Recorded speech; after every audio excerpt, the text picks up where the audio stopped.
necessary reforms with their own members who had been ignored and bypassed in the process, as well as with us. Speaker Johnson never once invited us to the table, never got in touch with us. 1 week later, congressional Republicans again failed to pass their own bill. I stood in this spot and we agreed to a one-time 45-day extension as a gesture of legislative good faith to give the leadership a chance to meet with their own members who had been bypassed and with the Democratic side of the aisle, which had been completely bypassed, and to engage in good faith negotiations for serious FISA legislation. That means legislation that meets both the requirements of the Constitution for the privacy rights of the people and the needs of our foreign policy and national security.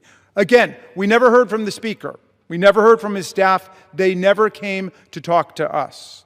Now we are here to consider a bill drafted, it looks like, at 4:33 p.m., about 1 hour ago, just to kick the can down the road one more time. For months, we've offered to work in good faith with our friends across the aisle, our colleagues in the Senate and the intelligence community, to reauthorize 702 in a manner that preserves the necessary authority while protecting essential constitutional values and the privacy rights of the people. And despite this, again, Speaker Johnson has never once invited Democrats to the table.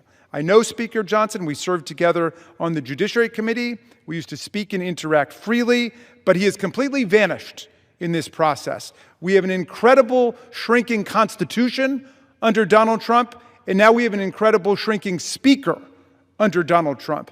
Look, our touchstone has been a fundamental principle at the core of the Fourth Amendment. A judge must come between the federal government and the private communications of American citizens. That's the meaning of the Fourth Amendment.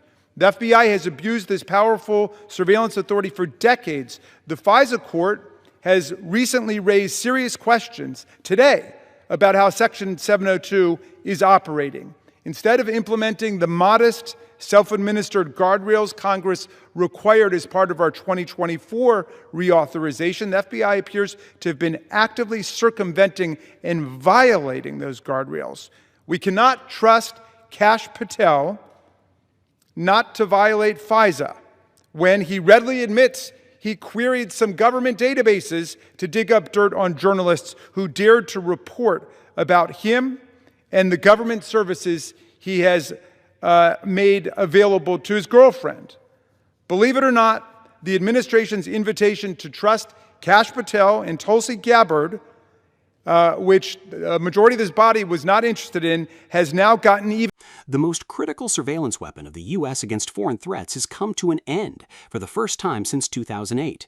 On the night of Wednesday, June 11, 2026, a hastily written bill began to be debated in the House of Representatives. The bill had been written just an hour before it came to the floor. And when Maryland Representative Jamie Raskin took the podium, he told Republicans, believe it or not, the administration's invitation for us to trust FBI Director Kash Patel and National Intelligence Director Tulsi Gabbard was already a proposal that the majority of this chamber was not interested in. Now it has become even more appealing. The irony in this sentence is extremely sharp. When Raskin said it became even more attractive, he meant the exact opposite. The situation had worsened significantly. Because a new name had been added to the table, Bill Pulte, mortgage regulator. A name with no national security experience was now also overseeing FISA as the acting director of national intelligence. Raskin's words are clear. Director Pulte has zero national security experience. Zero. None. None. The next morning, the vote was held. Democrats blocked the short-term extension, and Section 702 of FISA effectively expired for the first time in its history. Background: a warning spanning December to June. Raskin's criticism was not an instantaneous reaction. It was the natural result of a warning that had been building for 6 months. Raskin had said in his opening statement to the Judiciary Committee in December 2025, Section 702 of FISA expires on April 19th next year. Recent audits show the FBI searched its 702 database for Americans who should have been better protected, including federal job applicants, Black Lives Matter protesters, and federal contractors. This warning was based on extremely concrete evidence. Section 702 of FISA, section in theory was designed solely to monitor foreign threats, but the audits had revealed that the authority was being being used to investigate domestic political groups and federal office candidates. Raskin continued, "For years, we have warned about how executive branch surveillance authorities could be abused by a president who doesn't care about protecting civil liberties, who uses the latest technology to surveil Americans to achieve his own ends, and who ignores the fundamental principles of due process. In 2025, we no longer have to wonder if we were right. We no longer have to worry." This sentence indicates that Raskin's theoretical warning from 6 months ago has turned into a concrete crisis in June 2026. Pulte's appointment, the mortgage file scandal. The strongest aspect of Raskin's criticism was a concrete accusation based on Pulte's past. Raskin described Pulte as someone known for creating personal mortgage files on Trump's enemies. This accusation referred to a highly specific past. Pulte was known for researching mortgage records of political rivals and critics and sharing that information with the public while serving as the director of the Federal Housing Finance Agency. This practice raised serious questions about whether the head of a regulatory agency was using his position to pursue political goals. And now, this person had been appointed as the acting DNI responsible for FISA. Raskin directly connected the dots, stating Director Pulte has zero national security experience. Zero. None. None. The next morning, the vote was held. Democrats blocked the short-term extension, and Section 702 of FISA effectively expired for the first time in its history. The logic of this sentence is extremely simple but frightening. One person has a history of using mortgage records as a political weapon. This person is now in charge of a program that has the authority to monitor electronic communications without a court order. When the 2 points are connected, Raskin's harassment and stalking accusation shifts from a theoretical concern to a concrete prediction. Zero, none, none. The power of triple repetition. The most quoted part of Raskin's speech was the way he described Pulte's lack of experience.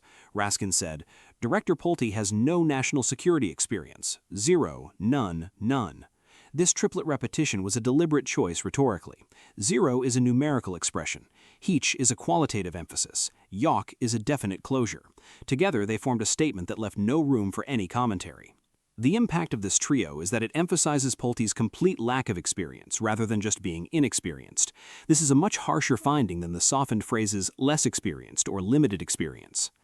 And this finding, when placed alongside the names of FBI Director Patel, revealed the true weight of Raskin's irony that the invitation became much less appealing. Patel, already a name associated with credibility issues, was now being joined by someone with zero national security experience.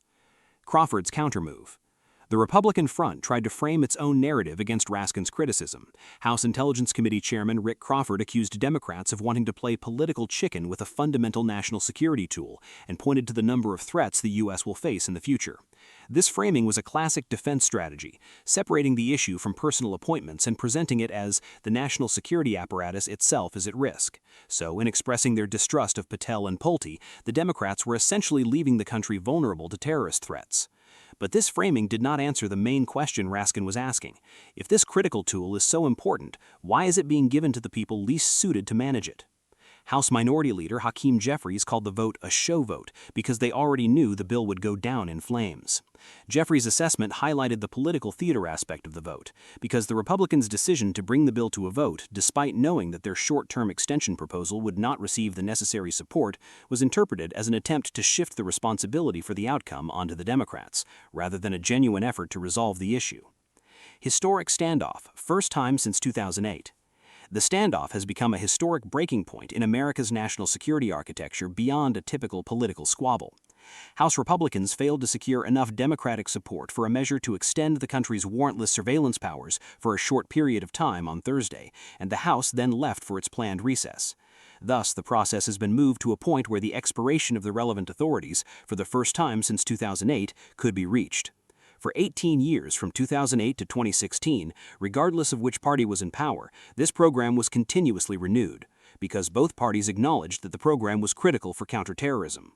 In 2016, this consensus collapsed, and the reason for the collapse was not an objection to the program's function. It was a distrust towards the people who would manage the program. This distinction is extremely important. Democrats weren't saying FISA is necessary, it was saying we don't trust Patel and Pulte. Ongoing concern since December, the profiling allegation. Raskin's criticism in June was related to a broader concern he'd raised in December. Raskin emphasized in December 2025, "I have been concerned for years about the U.S. government's purchase and compilation of data on its own citizens. This issue was exacerbated by the Trump administration, which actively profiled American citizens."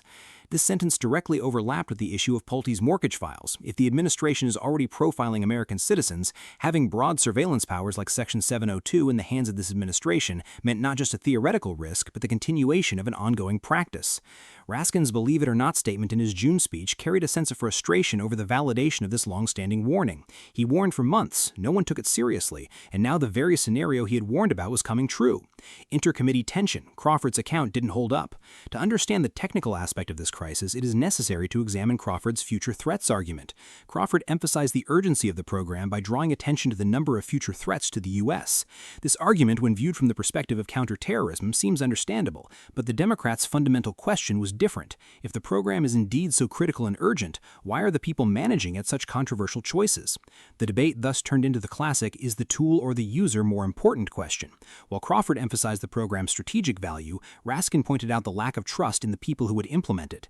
Democrats, in turn, pointed to Pulte's past with mortgage files, Patel's controversial decisions during his time as FBI director, and the concerns raised since December that American citizens could be profiled. Conclusion: the end of the program and the question that remains on the agenda. The most concrete fact left from this crisis was the expiration of FISA Section 702, the section's legal termination for the first time since 2008. According to Raskin's final assessment, the trust the administration wanted to convey to Patel and Gabbard had become even harder to defend with the addition of Pulte to the process. This ironic statement carries the essence of the crisis. Management was saying, "Trust us," but each new appointment further weakened this demand for trust. Crawford's political chicken accusation clashed with Jeffries' show vote finding, and in the end, the program ended. Does this mean a real gap in counterterrorism capability, or is it a measure to prevent the risk of misuse?